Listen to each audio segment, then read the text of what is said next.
Excellency, President Dr. Mohammed Irfan Ali, Minister of Health Dr. Frank Anthony, Dr. Yesu Persaud,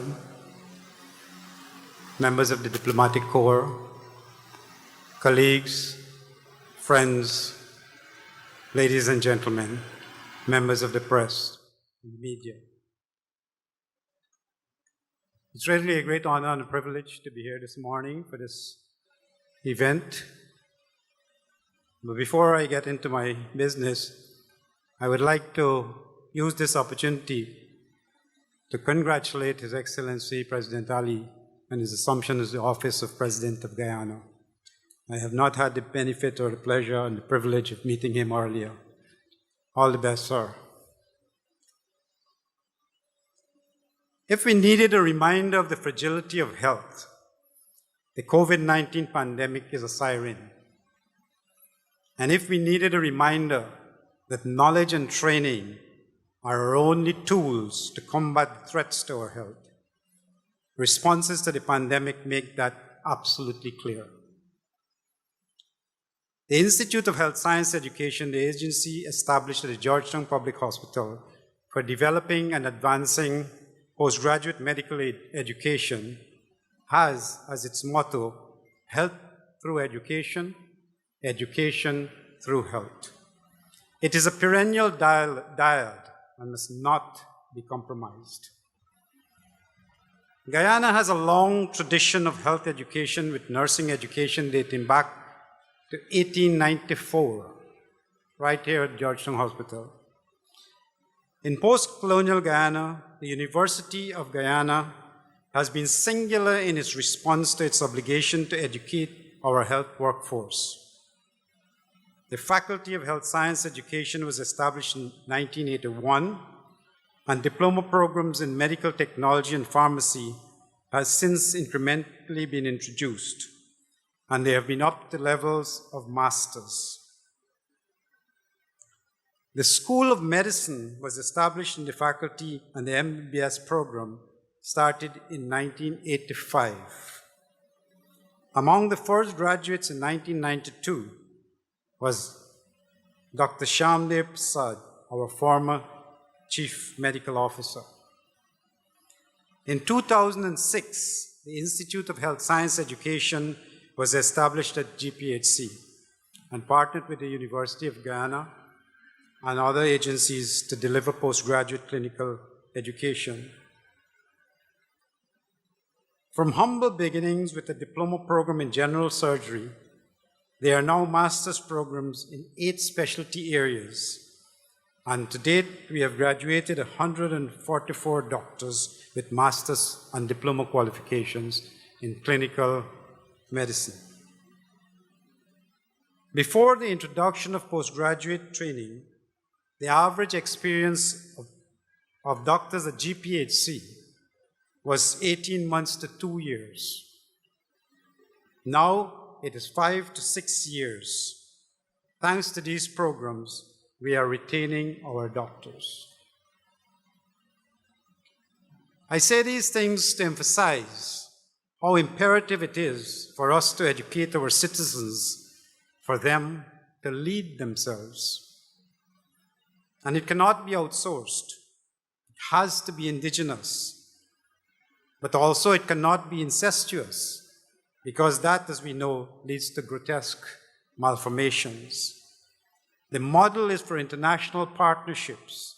The Institute of Health Science Education has partnered with universities and faculty from Canada, the United States, the Caribbean, and Britain to develop and deliver its programs. In the development of medical education, there has been no purpose-built facility for the programs. The activities were stuck in this room or that room. At the hospital here, it was under the library. And when that flooded, it was above the mortuary. And when the stench there was too much, or the toilets were backing up, it was in the corridor of the hospital. The patience and the fortitude of the students and faculty cannot be overstated. Faculty have been commended and honored for excellence, both locally and by international partners. And our graduates have excelled far and wide. Around 2014, things came to a head when the MBBS program had its accreditation suspended by the Caribbean Authority for Education in Medicine and Health Professions, CAMHP. In its report, CAMHP found the facilities substandard and not meeting the needs of faculty and students. In January of 2015, as the then director of the School of Medicine, I approached Dr. Yesu Persaud and exhorted him to finance a building for medical education. It was in his office in Kingston, and I remember distinctly his clear and penetrating questions about the medical school and medical education. I also remember him telling me of his efforts to mobilize donations for the building, the Cherry Jagan Lecture Theatre at the university, just about 92, 93. I left him with a and we will see. No promises. Nothing happened for several months. But in December 2015, I got a call to meet Dr. Persaud at the trust company Guyana Limited in Lamaha Street.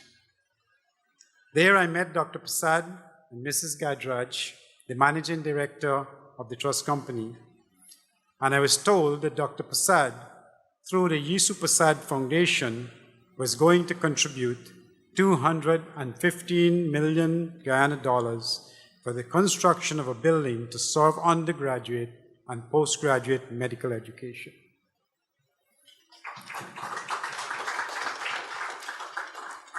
You work for things, you strive for things to happen, but yet still when they do happen, you're surprised. I was overwhelmed and really surprised, but happily so. In February of 2016, we got cabinet approval for the building to be erected at the Georgetown Public Hospital Cooperation Compound and to be named Dr. Yesu Persaud Clinical Education Center. CB and Associates were contracted for architectural and engineering design. Mark D'Souza Building and General Contracting Establishment was hired and construction began in May of 2017. The original design had envisaged for a 4-story building, and the upper floor would have provided some accommodation for some of our visiting faculty. Unfortunately, the engineer's estimate revealed that we did not have sufficient money for this. We even had some delay in the construction of the building because of a bit of to and fro between whether we should go for a 2-story building or a 3-story building, or the 4-story building. Fortunately, we were able to settle on a 3-story building, which is what we have here now. So this is a 3-story edifice of 20,000 covered square feet. This facility will serve the needs for administrative and faculty offices, classrooms, conference rooms, dry labs, and skills training labs. Guyana is poised for massive transformation. I believe that's a consensus around. And healthcare and health education, I'm sure, would be in the vanguard. This facility, I believe, would be marked as a milestone in that grand transformation.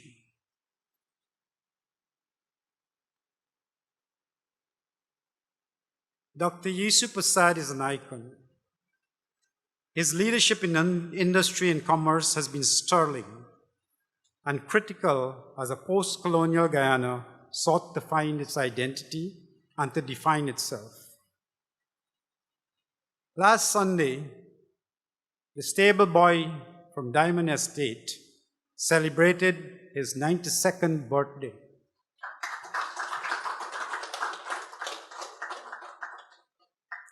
I congratulate you, sir, and wish you many, many more. On behalf of the health fraternity, I thank you for your generosity your compassion, and your give back. Thank you, sir.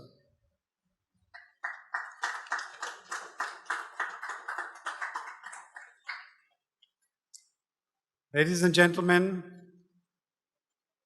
I would like to take this opportunity to recognize the Vice Chancellor of the University of Guyana, Dr. Paloma Mohammed, Deputy Vice Chancellor Emmanuel Cummins.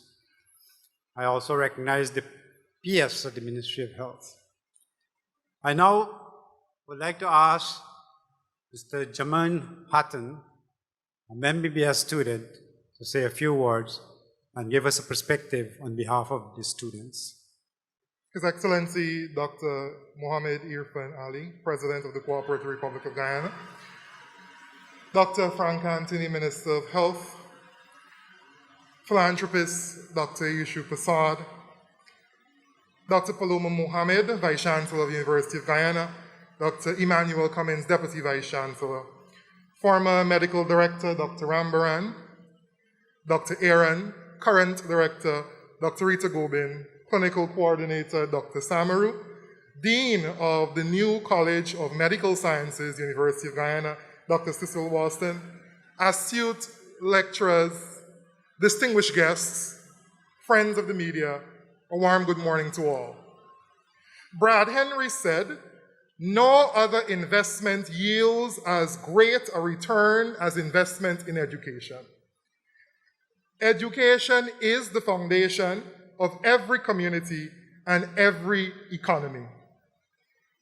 As president of the Medical Students Association, it is my profound honor to stand here to try to express what this investment means to the medical students of the University of Guyana, past, present, and the future. Today we are witnessing a simple but significant handing over ceremony to this spanking new clinical sciences building, named, rightfully so, Dr. Yesu Persaud Clinical Education Center. I would personally want to dub this investment as the single greatest investment in medical education in the history of Guyana. And all of that must be applauded to Dr. Yesu Persaud. Please. Let me put into context what this building means to the medical students here at UG. For over 20 years, doctors passing through the school compete for room in a one building with 2 rooms above the morgue for over 20 years. When, like former director Dr. Rambaran said, when the stench from the morgue was too much, we moved to little areas between the corridors of the hospital. And we have sometimes taken up residence there at the library here at GPHC. That is a thing of the past. In any day, over 100 medical students would compete for these 2 rooms to study, to have classes, to practice their clinical skills. That is a thing of the past.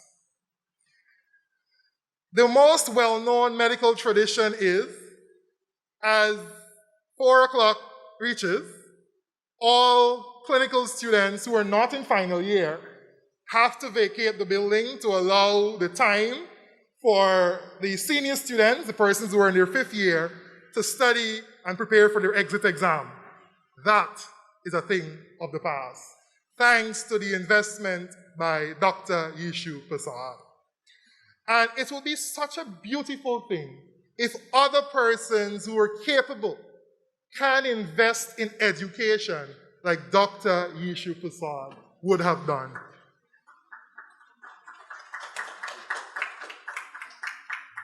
The medical school have accepted students this year from as far as Region 7, from Region 9, because the visionaries of the university and the visionaries of the medical school, their goal is to have students return to their communities to invest in the health of the population from where they come from.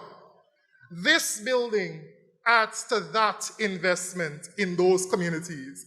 It's a rippling effect that will now put into standard, that will now put into check the health of those people in the very far-reaching areas of Guyana. That is a testimony of the kind of investment that the Dr. Yesu Persaud chose to invest in. With this new building, we will now, all clinical students, be able to comfortably coexist as we all study. With this new building, we will be able to deliver quality health care to all Guyanese despite of their social divisions. Dr. Yesu Persaud, this is because of your investment. When you spoke at the 25th anniversary of Kaichor News last year, you encouraged our leaders to invest in our people. It is soothing to see, feel, and experience your investment in Guyanese education. We thank you wholeheartedly for that. It will be remiss of me to not wholeheartedly thank and also celebrate the work of the persons who were monumental in achieving this day. Dr. Rambaran, thank you for your vision and your proactivity. Dr. Cummins, thank you for your continued work to ensure our medical students benefit from a CAM-HP accreditation. We are the only medical school in Guyana that produce accredited doctors that are able to work anywhere in the Caribbean, anywhere in the world. And it's the visionaries that we have among us here today, and we must celebrate for that kind of thoughtfulness. Thank you very much. And I will end just as I started. There is simply no other investment that yields as great a return than investing in a country's education. Thank you. I would like to actually use this first opportunity to thank the staff of the University of Guyana, Vice Chancellor, who was then the Deputy Vice Chancellor, for something very long, but to do with the contributions and donations to the medical school. We had several conversations and she was always supportive. Dr. Emmanuel Cummins, hugely supportive, hugely supportive. Dr. Rita Gobin, who I'm not seeing here right now. Dr. Rita Gobin, who is the current director of the medical school. They have been wonderful. The bursar was excellent with us in working with us when, during the development of the project. She's an academic, an author, an advocate, a behaviorist, winner of the Sabga Award, and first woman Vice Chancellor of the University of Guyana, and I believe probably of the Caribbean, because I'm not sure if the University of the West Indies ever had a female Vice Chancellor. The inestimable Professor Paloma Mohammed. The University of Guyana has already written to you congratulating you, but we would like to do so publicly this morning on your ascension to the presidency. We wish you every success in everything that you wish to do. We've also written and extended to Dr. Frank Anthony, who has been our faculty member, on his accession to a ministerial post. Thank you also for your contributions to the university. This morning belongs really to a wonderful, generous,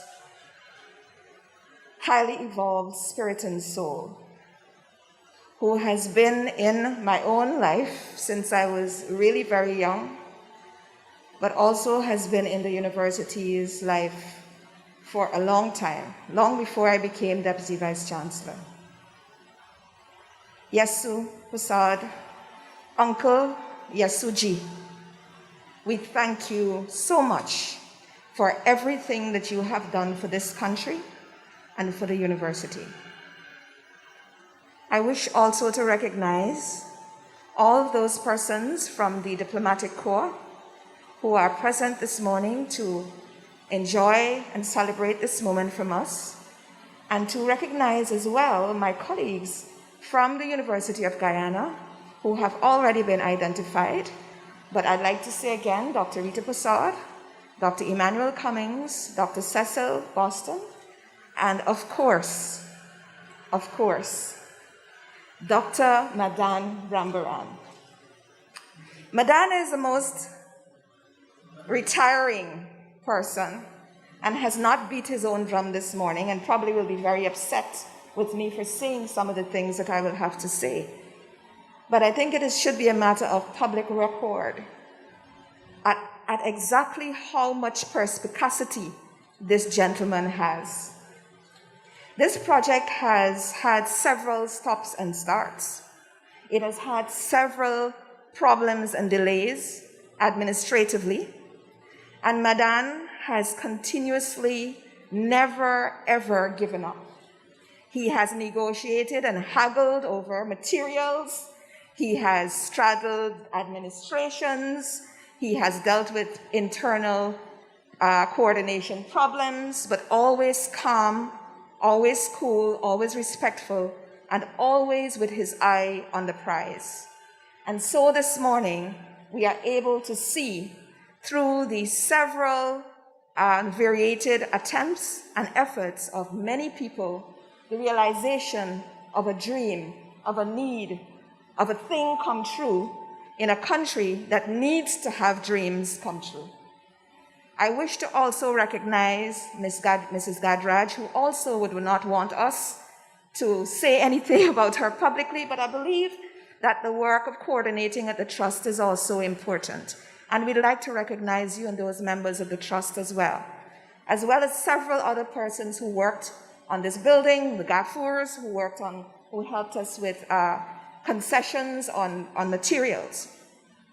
I also bring the express gratitude and wishes and well wishes of our present Chancellor of the Council, Dr. Eddie Green, but a very, very special thank you and a virtual hug from Professor Ian Harris. Because when I was speaking to him yesterday, I said to him, he was Chancellor before, and remember we had all these breakfasts trying to work out, Uncle Yesu, all the problems that we were facing. And he said to me to tell you very specially, thank you. He is delighted that after all these years, we will see this happen. So I bring those wishes as well. So what does health mean for a nation? Dr. Rambaran has alluded to this already. But if we learn nothing from this moment, if we learn nothing from COVID-19, it is that the most important thing of all is our health. If you get sick, if you are dying, if there's no one to help you, there's no technology, no medicine, there is no amount of money, nothing in the world, except perhaps God's hand, that can help you. And so the significance and poignancy and impact of this moment cannot be lost on us at all in this current environment. But the University of Guyana has been the proverbial plaster for every sore that the country has needed. Why do I say that? A university that started with 8 programs 57 years ago has grown to over 130 programs in 57 years. And every time the country needs something, they come to UG and say, can you help us train people for this? And we never say no. Never say no. Doesn't matter what resources we have. We expand and we expand and we expand. But there's a thing about expanding sideways, right? You don't get to go too high. And so we have all these undergraduate programs and not too many specializations. But the medical school, or the College of Medicine, as they just were able to rename themselves and reformat themselves, is singular in the fact that they actually have more master's specializations than undergraduate programs. They have about 13 or 14 of master's specializations. They have about 8 or 10 undergraduate programs, and they are, in fact, accredited. Accreditation is no easy thing. It costs money. The government of successive governments of this country have put money into the school. But what do we have that we're faced with? Just last night at 11 p.m., I woke Dr. Cummings up again on phone, just to be clear, and said to him, Doc, we have a problem again, because I just received a scholarship list that has on it, among other things, possible scholarships for over 85 doctors. But here's the problem. It's a nice problem to have, but here is the problem. The problem is that our medical school can only take in 40. We just had a meeting with the Ministry of Health and arranged for maybe 10 more. So it means that every single year, we tell students in this country that if you work hard, if you focus, if you study, if you burn the midnight oil, and you do well, we will ensure that you can realize your dreams. And guess what? When they get to the apex institution, we have to say to them, many of them who are deserving, excellent students, we don't have space. You are eligible. You've done well. But the university does not have the space to train you. Mr. President, I want to address this directly with you this morning, because you speak about dreams, and you speak to the young people of this country, and you know what it is like to be young and not to have an opportunity to do what you really want to do. The problem is not only space. The problem is the lack of spaces for clinical rotations in our hospitals. Dr. Cummings is not speaking this morning, but I take the mantle from him and I speak because he's been saying this for years. If we can manage to expand the number of beds in the regional hospitals, if we can manage to upgrade some of those hospitals, then we will be able to take in more students so that we can create more doctors. And more young people in this country will realize their dreams. And more people will be taken care of. And the communities and regions of this country will be able to see much more better primary care. Minister of Health, maybe I've stolen your thunder. You can reiterate, please, when you get up here. But really and truly, this is a call, and we must face it. It is not a matter of money. I think it's a matter of will and strategy. And so the university is willing to work with everyone who is going to support this process to ensure that it happens. Ladies and gentlemen, it is not for me to give a feature address, but to say thank you this morning to all of you who are here, those named, those unnamed, to be happy in this moment that a dream has been realized, and that dream will support the dreams and progress and process of expanding medical education at UG and in the country. There can be no better way to spend my Saturday morning. Absolutely no better way. And I am delighted to say thank you, thank you, thank you, on behalf of the university, on behalf of our thousands of alumni, on behalf of all of those students who are in the program and who will use this building, and the future of the hundreds who will be here. God bless you all. I thank you so much. My privilege to invite the Minister of Health, Dr. Frank Anthony, who doesn't need too much of an introduction. He's a well-known Guyanese. But what I want to say only is that he has been at GPHC as a young doctor. I remember him coming back, and I think he did intern under me at some point. He worked here and he's seen the transformation. He progressed upwards and he was in charge of the Health Sector Development Unit. And that's an agency which was knowledgeable of the issues and the problems and were the ones developing some of the strategies for solution. So I think he is eminently suitable for his current position, and we actually look forward for a lot of great things from him. Dr. Frank Anthony.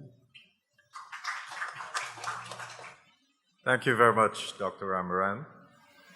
His Excellency Dr. Mohamed Irfan Ali, President of the Cooperative Republic of Guyana, Dr. Yesu Persaud, Ms. Chandra Gadraj, Dr. Paloma Mohammed, Vice Chancellor of the University of Guyana, Dr. Emmanuel Cummins, Deputy Vice Chancellor of the University of Guyana, other staff of the University of Guyana, Dr. Jeffrey, Director of Medical Services, GPHC, CEO of GPHC, Permanent Secretary in the Ministry of Health, Mr. Malcolm Watkins, members of the Diplomatic Corps, so many distinguished Guyanese who are here, and I see Dr. Harvey as well. Friends all, allow me, first of all, to wish Dr. Yesu Persaud a happy belated birthday. Dr. Persaud has contributed in many ways to our country. He was in banking, insurance, shipping, manufacturing, distilling, to name a few. Yet, despite his busyness, he found time to engage in various causes, ranging from the promotion of small businesses to his deep involvement in promoting culture and the restoration of democracy in Guyana. But as if that was not enough, Dr. Persaud has over the years been heavily involved in various forms of philanthropy. His education philanthropy work has stood out. This includes scholarship for poor children to attend the university. It also includes projects such as at the University of Guyana, the University of Warwick, and of course, this beautiful building, which would now be the home of undergraduate and postgraduate clinical training in Guyana. It is customary when someone is celebrating their birthday that you actually bring a gift for that person. But here we have reversed roles because he has given us a gift. He has given this gift to the current and future generations of medical professionals, for which we are immensely thankful. I also want to thank Ms. Chandra Gadraj and Mr. Deo Ramlakan and other staff of the Trust Company Guyana and the trustees of the Yesu Persaud Foundation for managing the funding for this project. I also wish to thank Dr. Rambaran for his tireless efforts in supervising this project. And I must say he seems to have made a seamless transition from surgery to constructing buildings. But through his various endeavors, this dream is closer to realization. I also want to thank the staff of the University of Guyana and the Georgetown Public Hospital Corporation, and of course, my own ministry's staff, in structuring a joint governance agreement that would allow for the optimum use of this building. Through the joint committee, we expect that scheduling and use will be done effectively and that this new facility would become the hive of training activities.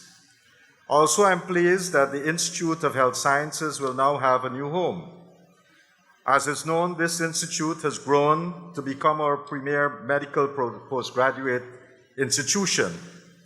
I remember the days when this was started, way back in the offices of the Director of Medical Services at the GPHC, and Dr. Rambaran trying to get up various documents so that we can have these partnerships in surgery and so forth. But today, this has grown and become our premier postgraduate institution, offering training in anesthesiology and intensive care, in surgery, in orthopedics and traumatology, in emergency medicine, in internal medicine and infectious diseases, in family medicine, in obstetrics and gynecology, in pediatrics, in psychiatry, and of course, in radiology. I think many of you did not know that we offer such a diverse portfolio of postgraduate training. Since the start of this program, we have graduated 144 doctors in these various specialities. And currently we have another 138 persons in training. This new facility, the Dr. Yesu Persaud Education Center, would allow us to expand our current postgraduate training and provide the Institute with better accommodation for simulation labs and other modern teaching aids. Also, we intend to use this building as the teaching hub to provide various online training to doctors and other medical personnel in all of our regions. We want to take full advantage of the government's internet connectivity to ensure that training that is done here at this center can be accessed in every single regional hospital across this country. We also want to build an e-library and a repository for health research. Too often, research done by clinicians are not easily accessible by others, and too often good work gets lost, or the new information, the new discoveries that they're making are not translated into improvement of our services, because very often we cannot find the original research. We hope that by having such a repository for local research, it would become an essential asset both for researchers and policymakers. It is our vision that the e-library would provide the most up-to-date journals, contributing to medical knowledge of our practitioners. We also are going to offer continuing medical education courses here and other professional development programs so that our clinicians would be on par with their peers anywhere in the world. Our ultimate purpose is to ensure that our medical workforce is properly and competently trained so that they can provide high quality of medical services throughout Guyana. This facility offers many opportunities for health professionals to upgrade their skills and to improve their competencies to better perform in a more sophisticated health environment. We urge all health professionals to take full advantage of these opportunities so that together we can create a more equitable and better performing health system in Guyana. Once again, let me offer my sincere thanks to Dr. Yesu Persaud for this strategic investment in propelling professional health education in Guyana. Thank you very much. Let me also take this opportunity to thank two gentlemen standing in the back there, the CEO, Brigadier Lewis of GPHC, Dr. Fawcett Jeffrey, who have been extremely supportive as we went along developing this structure. The CEO had several calls from me over the time, and he's always been supportive. We also recognize Dr. Harvey, who is currently the Director of Education at the Institute of Health Science Education. I will now, it's my pleasure to invite Dr. Marissa Paris, who is a resident in pediatrics, I believe, to say a few words on behalf of the residents in training. Special welcome to His Excellency Dr. Infran Ali, Minister of Health, Honorable Dr. Frank Anthony, Dr. Yesu Persaud, Vice Chancellor of the University of Guyana, Dr. Paloma Mohamed Martin, Director of IHSE, Dr. Alexandra Harvey, Chairperson, Dr. Madam Ramran, special invitees, members of the press, good morning to you all. It gives me great pleasure today to join you at the ceremonial opening of Dr. Yesu Persaud Clinical Education Center. On behalf of the residents of the Master's Program of Georgetown Public Hospital, through University of Guyana, we would like to extend our warmest regards to all the persons that made this venture possible. Someone once said that at times we feel outnumbered in our attempts to improve the world, to brighten and beautify, to preserve and to heal, to do what's best for humanity. Selfless efforts can start to feel belingering. It can also be discouraging and even pointless with little support. It is at these times that we must remind ourselves that there are still a lot of good persons in this world, and there's always persons on a mission to do good for the benefit of others. Today, as we gather here at the inauguration of this building, we extend gratitude to those good persons who time after time has proven to be truly good Samaritans. We thank Dr. Persaud, his foundation, and all the other persons who would have contributed in this process. In years previous, even to date, residents from varying postgraduate programs at Georgetown Hospital have struggled whilst competing with either medical students, nursing students, and even other training programs for even as little as classroom space. At present, only a few programs are designating an area to have formal classes. One such residency is the pediatric residency program, of which I'm a part of. But even this did not come without its struggle. Since the program had started in 2011, the faculty would have moved to at least 3 different places or areas for formal classrooms in the maternity wing, before finally having an area assigned to us for formal teaching. This would not have been possible without the determination and resilience of a couple of persons, including our program director and the president of Giving Health to Kids Foundation, Dr. Narsingh. For this, my colleagues and I consider ourselves fortunate. However, even now, programs will still struggle to overcome these obstacles, especially today, with the presence of the current COVID-19 pandemic and the evolution of teaching and learning techniques. Simple necessities such as internet access has proven to be difficult. Finding a quiet place to study is almost non-existent. For this, we are hopeful that with the commencement of this clinical education center, most of these issues will be absorbed. It will be a place where both theoretical and practical learning in the forms of stimulation can be done, not just for one faculty, but across the board. We have all, at some time or the other, learned that actively engaging in the learning process by equipping ourselves with critical way of thinking, a curious mind, and a capacity of grasping information. As learning doctors, we are also needed to build confidence by setting goals and finding a way to work towards these goals. However, these goals can only be achieved in favorable environment, providing comfort conducive to studying and accessibility to learning materials. As such, it is my intuition that this center will provide a place of security for persons who seek greatness and a place of learning for different levels of tertiary education that will in turn be beneficial to the people of Guyana. In closing, I appeal to my colleagues as I ask for us to safeguard this center so that it can be used by generations to come.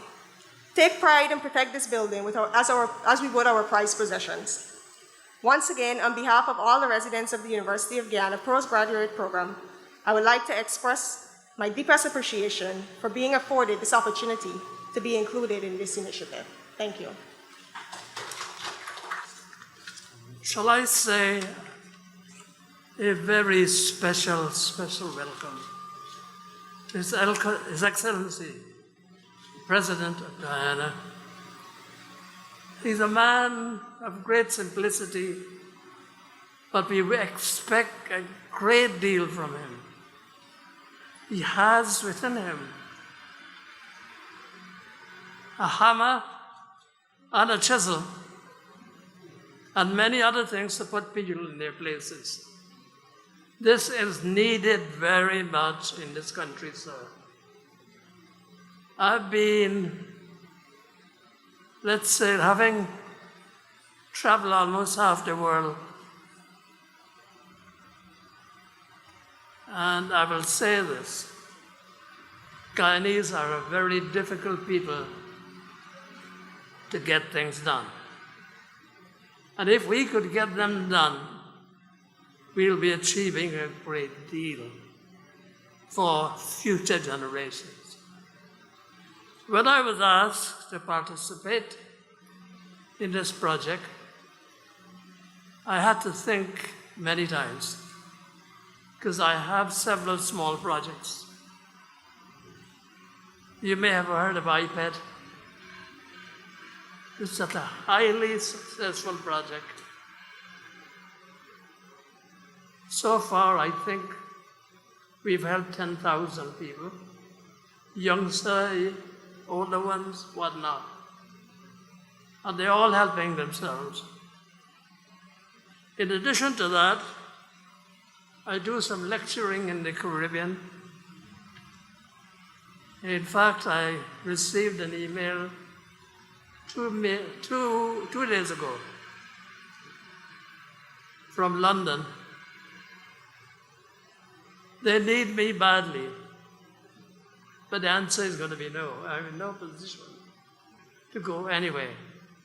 I used to be one of the members of a special committee in relation to overall humanity.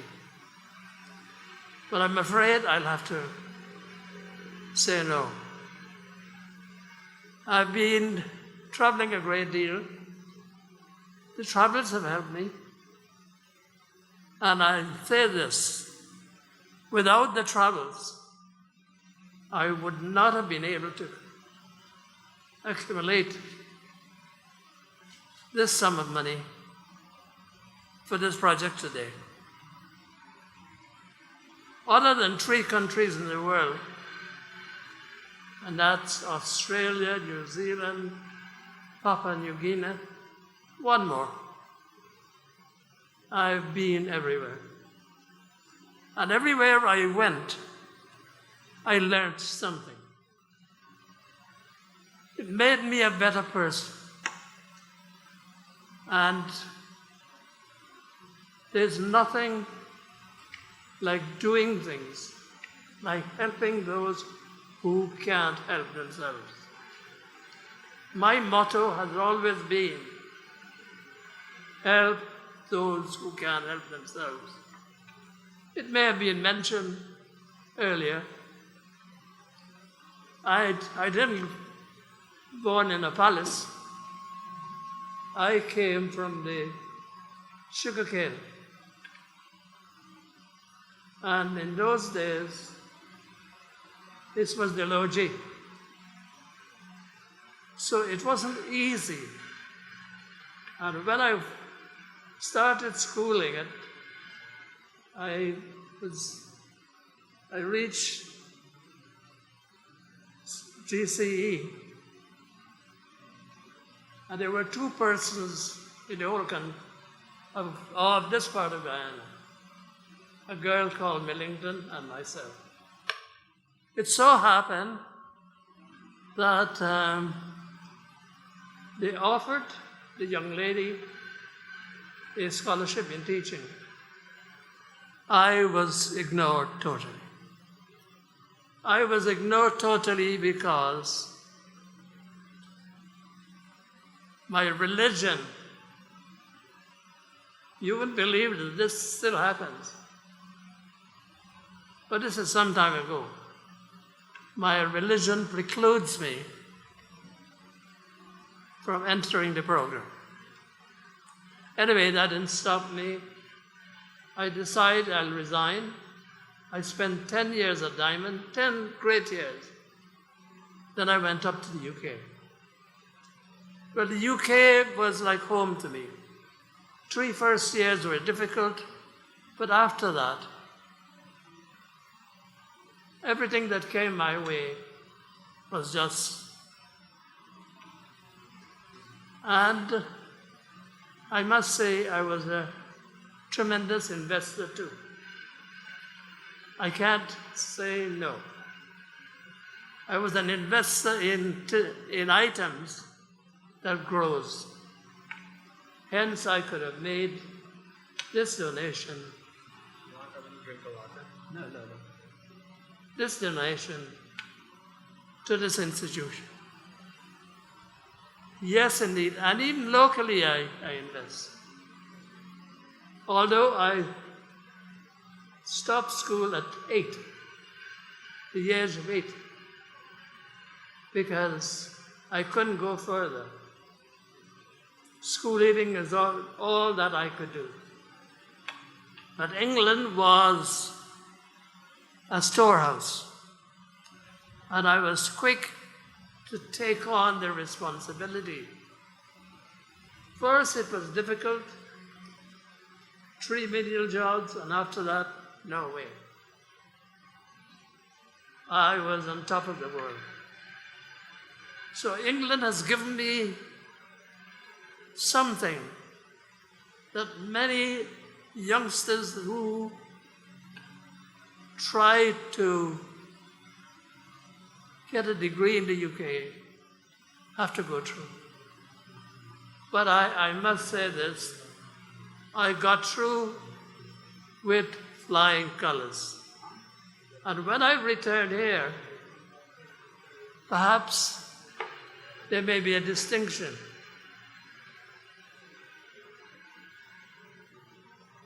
Sambas Parker. Okay. Sambas Parker was one of the big companies here. I used to work for them, join them, and I'll tell you this.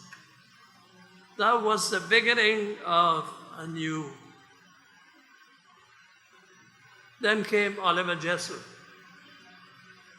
Well, Oliver Jessel was a man who believed if you're doing a job, you should be paid and paid accordingly.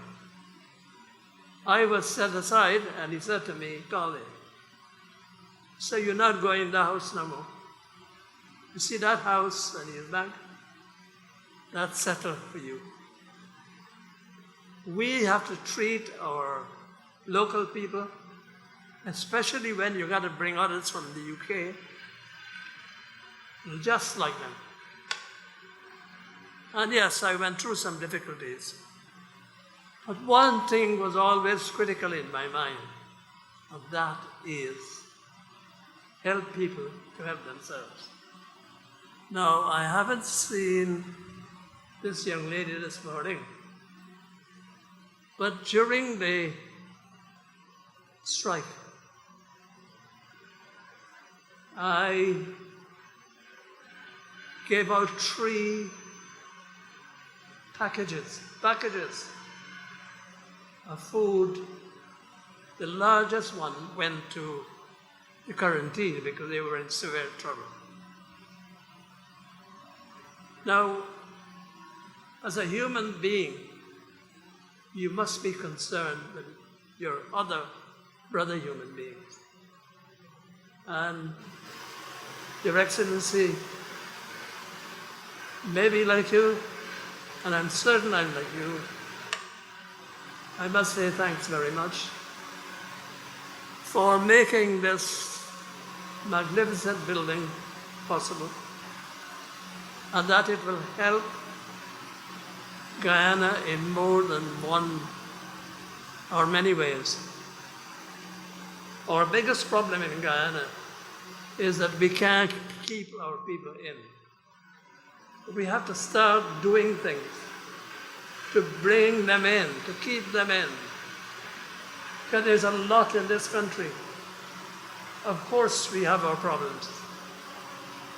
If we could get our people together and work together, it could be a nation of great prosperity and togetherness.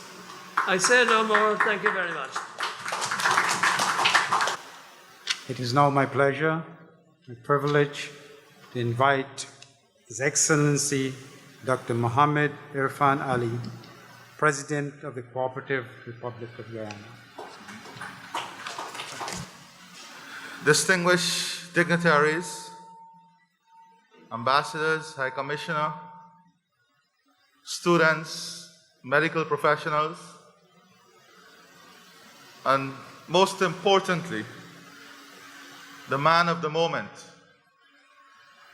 a very simple man from very humble beginnings. And perhaps the simplicity of this function represents the nature of the man himself. A man who has given his life for Guyana, who Guyana has given a lot to also. Guyana has give him a lot. But more importantly, he has given back to Guyana, and we owe him a resounding round of applause for this.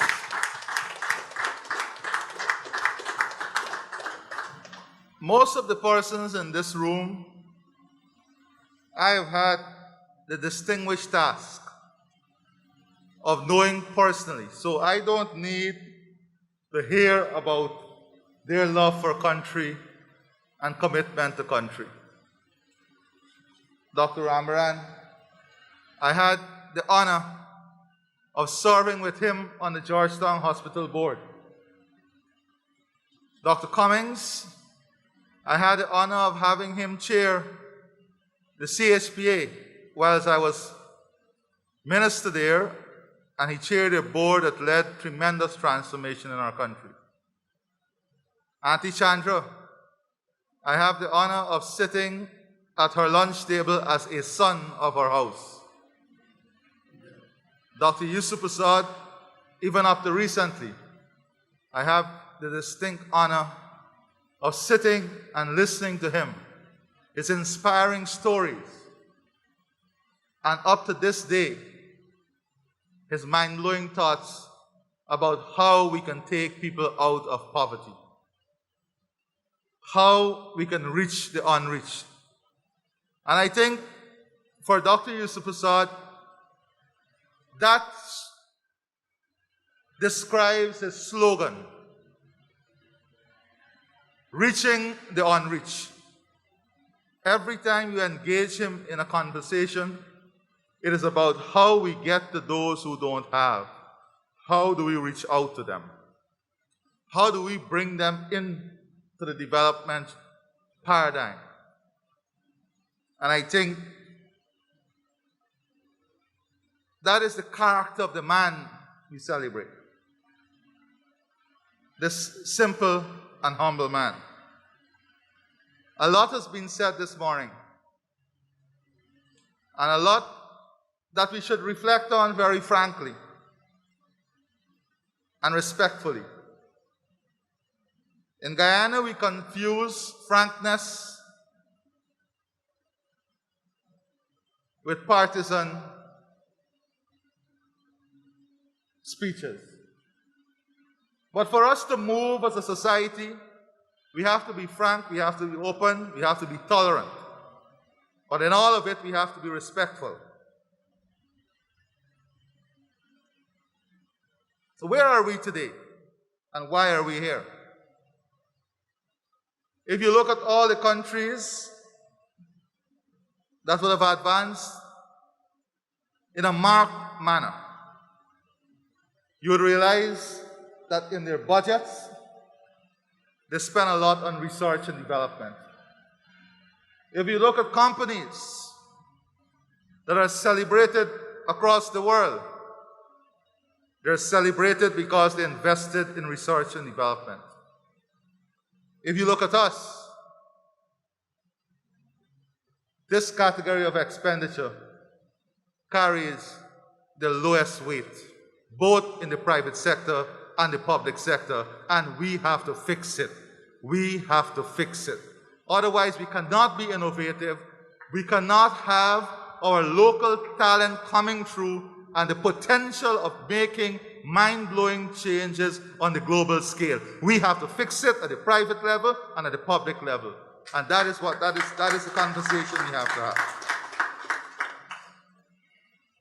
This is a beautiful building. We have many beautiful buildings in our country. How do we treat these buildings?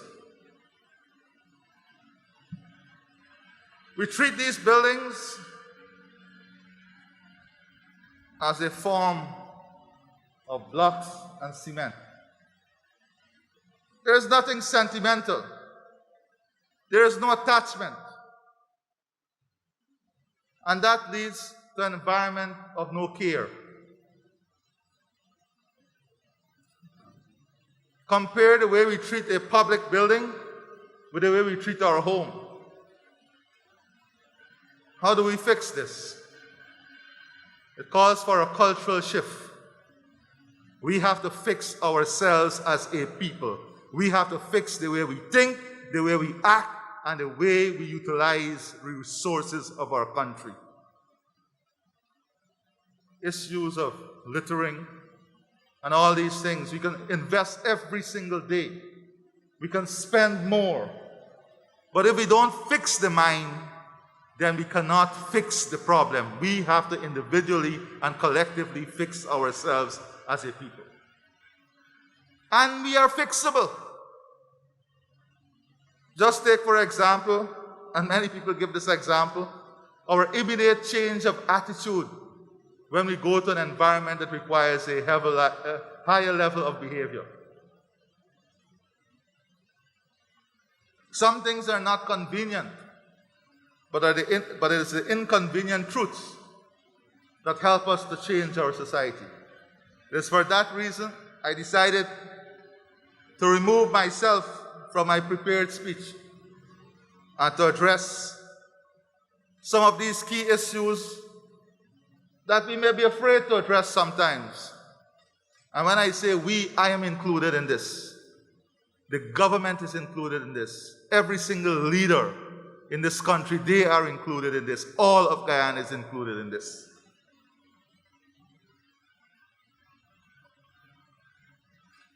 I agree with Dr. Paloma.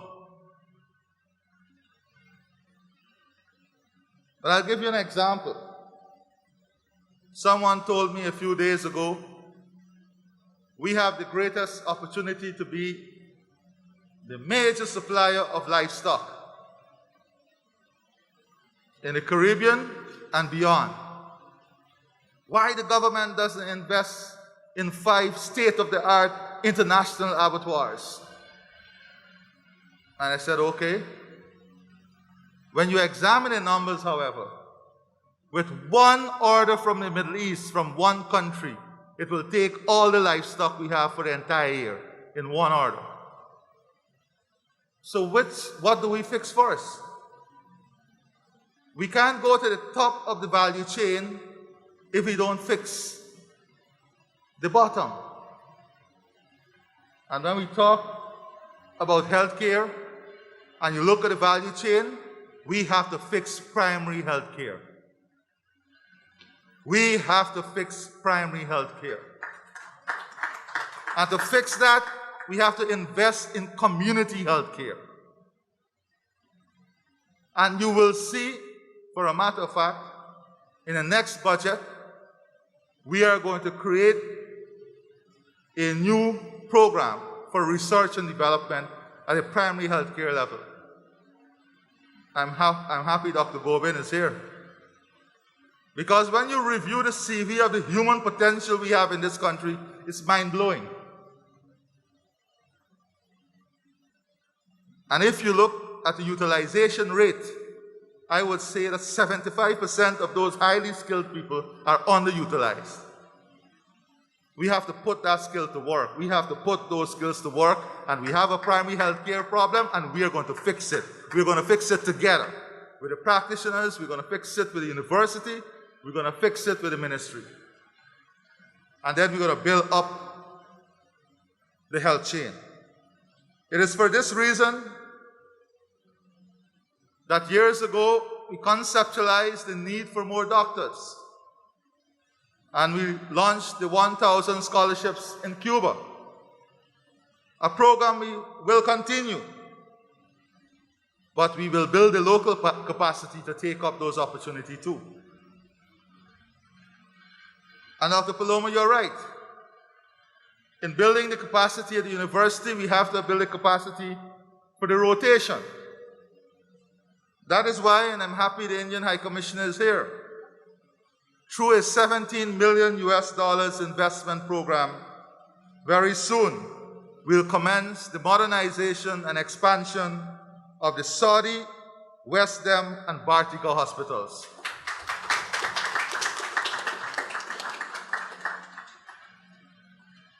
I want to remind our budding doctors that you are not advancing a career only to be doctors in Georgetown.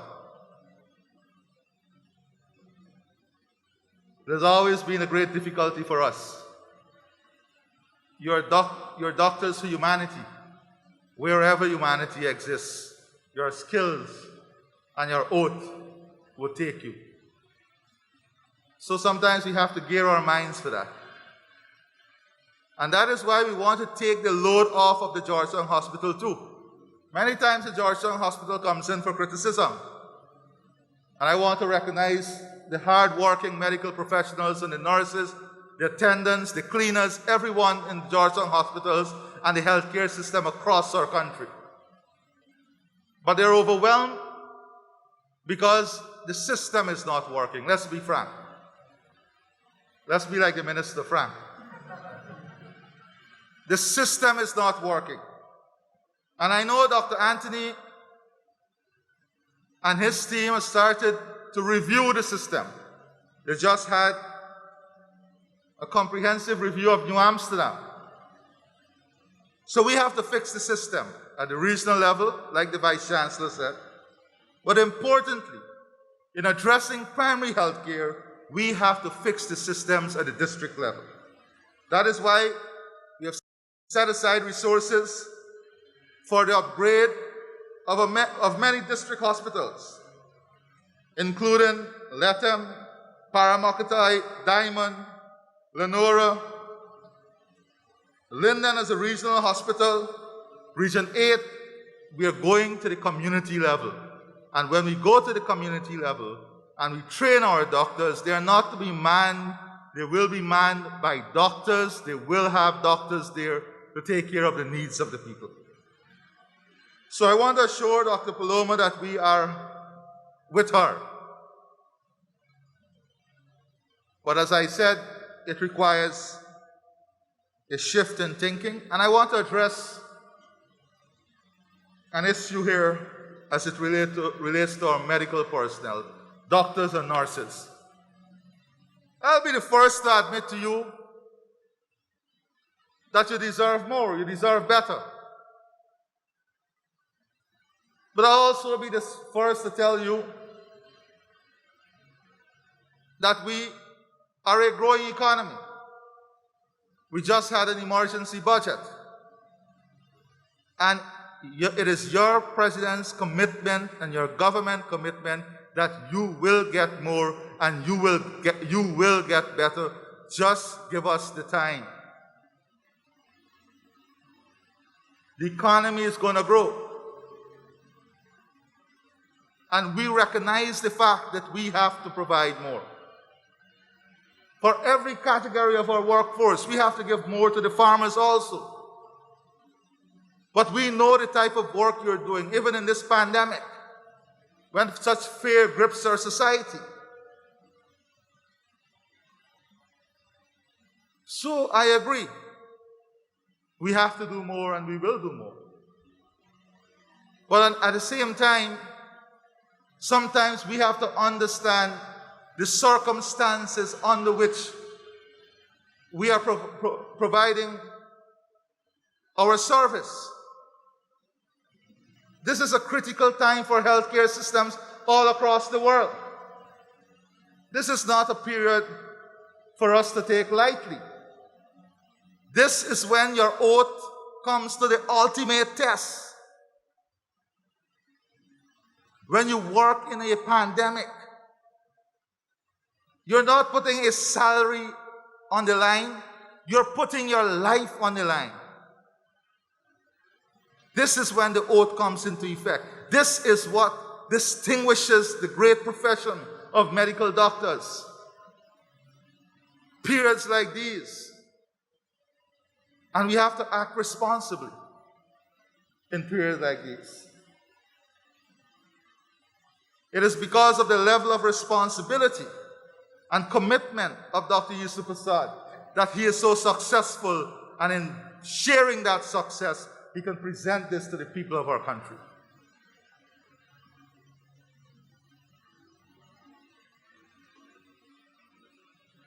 Only last night, I had to endure a few hours of lecture from my wife, who visited the hospital and walked through the pediatric section.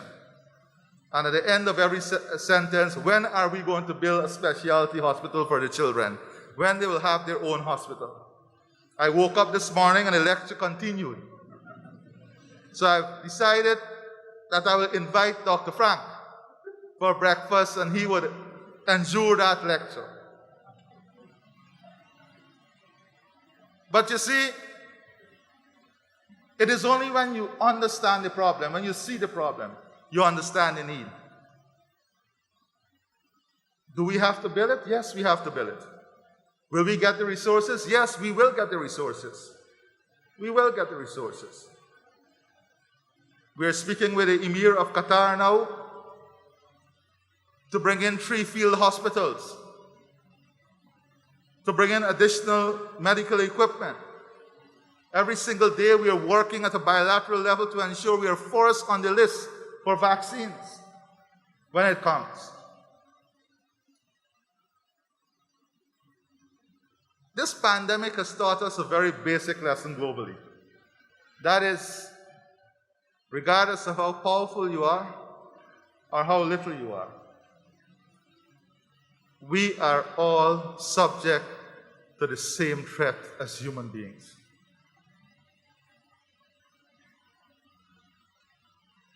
And Dr. Persaud, Dr. Yesu Persaud ended his presentation with the issue of us uniting. A few days ago, I said it was the responsibility of leaders to ensure this country is united. Today, I see the media, the presence of the media is here.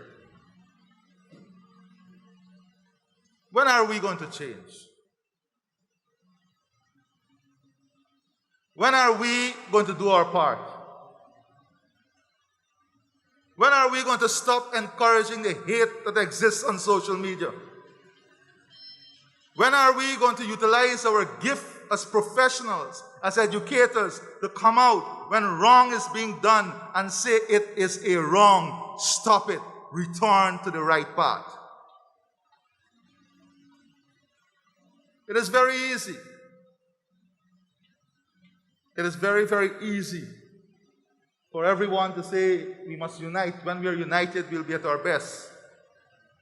But we all, each one of us, we all have a role to play in that change.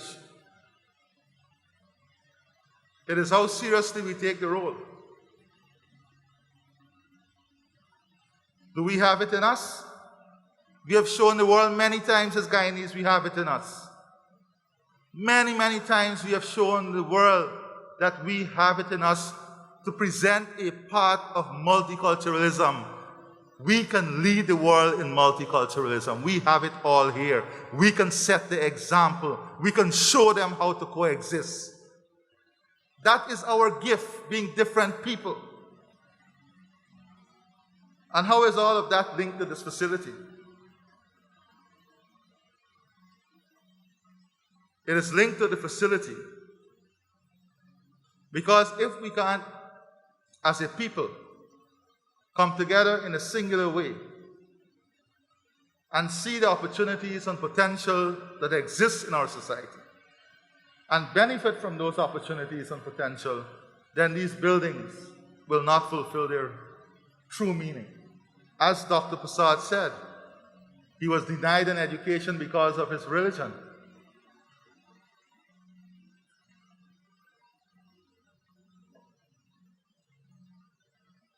So we are going to invest in strengthening and creating the enabling environment, have the right policy mix, and to create a new wave of thinking.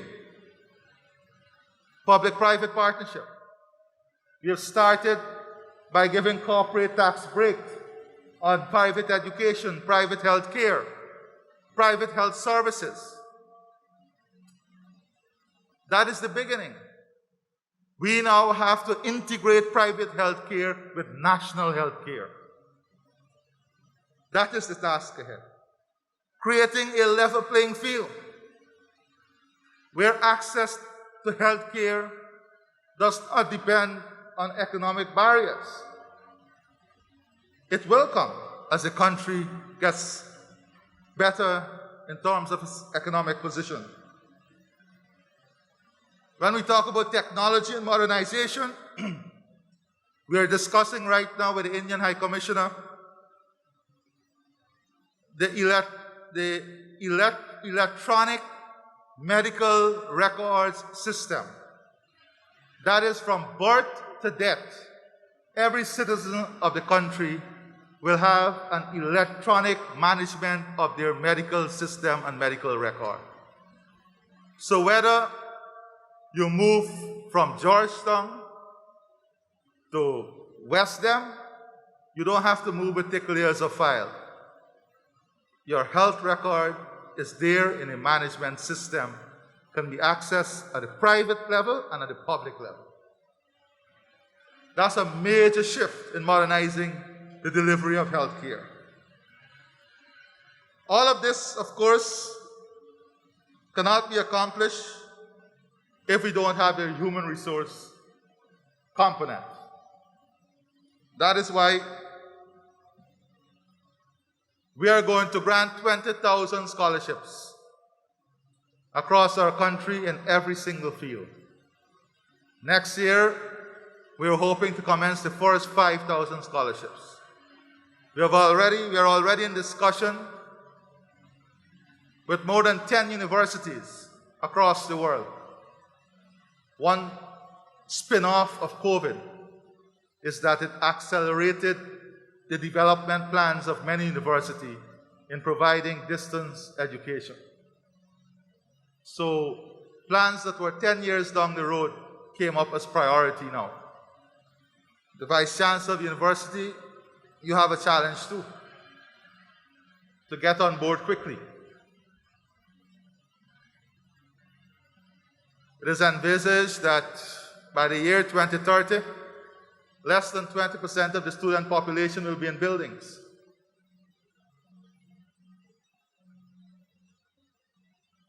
Finally, we are working with the Indian government in creating the first regional center of excellence at the University of Guyana with the IT center there, where we are going to have a regional center of excellence for all of CARICOM, training of all of CARICOM specialized IT needs. And that is where we should aim to be in our medical services, especially the postgrad services. We have the talent here. We should work on ensuring we reach the highest standards so that we can create, within the 5 years, a regional center of excellence. I thank you. I thank Dr. Yesu Persaud. God bless you. Continue to stay healthy and strong. And we look forward to many, many more years of your care and love for country. God bless you. Thank you very much.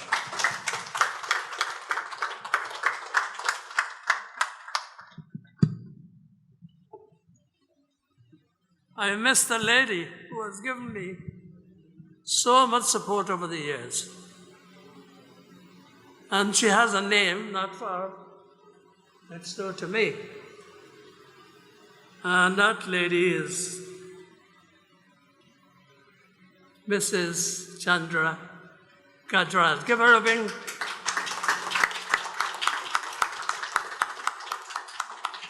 She's a hard, dedicated worker and gets things done. Thank you very much. Thank you.